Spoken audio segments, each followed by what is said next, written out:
السلام علیکم ورحمۃ اللہ وبرکاتہ۔ یہ حدیث سنیں، جس سے آپ کے علم میں اضافہ ہوگا اور آپ کی زندگی بھی بدل سکتی ہے۔ یہ حدیث سننے سے ایک مرتبہ ضرور سنیے۔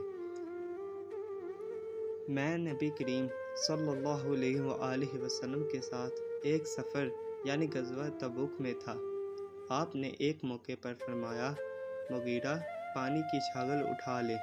میں نے اسے اٹھا لیا۔ پھر رسول اللہ صلی اللہ علیہ وآلہ وسلم چلے اور میری نظروں سے چھپ گئے۔ آپ نے قضائے حاجت کی۔ اس وقت آپ شامی جبہ پہنے ہوئے تھے۔ آپ ہاتھ کھولنے کے لیے آستین اوپر چڑھانی چاہتے تھے، لیکن وہ تنگ تھی، اس لیے آستین کے اندر سے ہاتھ باہر نکالا۔ میں نے آپ کے ہاتھوں پر پانی ڈالا۔ آپ صلی اللہ علیہ وآلہ وسلم نے نماز کے وضو کی طرح وضو کیا اور اپنے خفین پر مسح کیا، پھر نماز پڑھی۔